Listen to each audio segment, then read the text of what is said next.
الأهلي ينتصر في المباراة الرابعة على التوالي على كهرباء الإسماعيلية بنتيجة 3-2. الأهلي بدأ المباراة بضغط عالي وهجوم من أول دقيقة، ومع ذلك الأهلي تلقى هدفين. لاحظ هنا تمركز خط دفاع النادي الأهلي تقريبا على خط نص الملعب، يعني قدام نص ملعب كهرباء الإسماعيلية مباشرة. يعني ال11 بتوع الأهلي كانوا تقريبا في نص ملعب نادي كهرباء الإسماعيلية.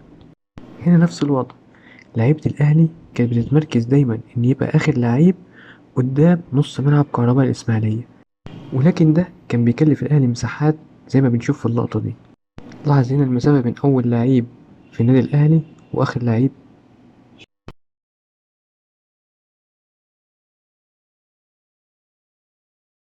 هنا كان في جملة بيعتمد عليها الأهلي طول المباراة، وهي التركيز على الجبهة اليمنى عن طريق أول لاعب اللي هو محمد علي بن رمضان، اللي كان بيتحرك في ظهر المدافعين وياخد الجبهة اليمنى اللي كان بيسيب فيها مساحة حسين الشحات قبل ما يخرج.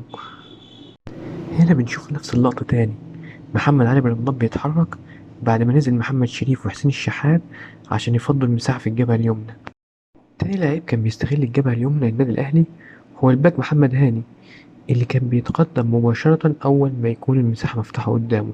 كان واخد تعليمات أول ما تشوف المساحة مفتوحة تقدم في الجبهة اليمنى والعب عرضية.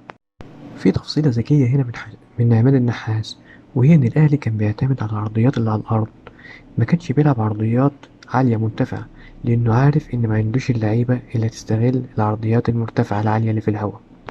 هنا في تفصيلة مهمة جدا كان بيعتمد عليها عماد النحاس مش في المباراة دي، بل في مباريات كتيرة غيرها، وهي إن لعيب يسيب مركزه ويتقدم للخط الهجومي عشان يلعب كمهاجم تاني، وده بيعمل زيادة عددية، بيكون هدفها إن يبقى لعيبة الأهلي في موقف دايما زيادة عددية على دفاع الخصم.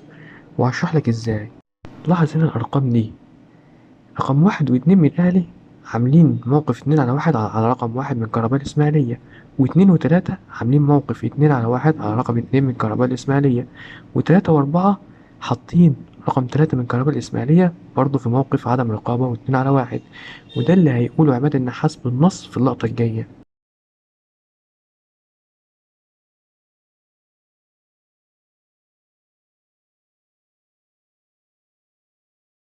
هنا بنشوف نزول قفشة اللي مستواه اتطور وكان بيلعب الكرة من لمسة واحدة.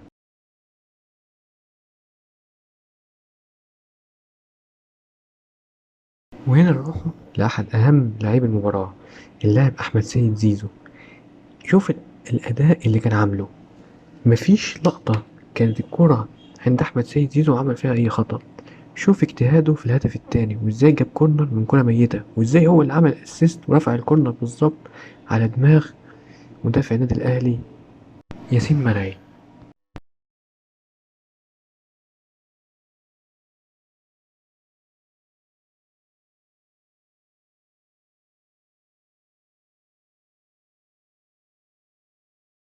وهنا لعيب مميز تاني اللي هو لاعب كهرباء الإسماعيلية علي سليمان، لاعب من إريتريا، عنده 25 سنة، وسجل حتى الآن هدفين في الدوري المصري. لعيب الأهلي ممكن يحط عينه عليه ويشتريه بمبلغ لا يذكر، وهو لسه في عز عطائه وفي عز شبابه.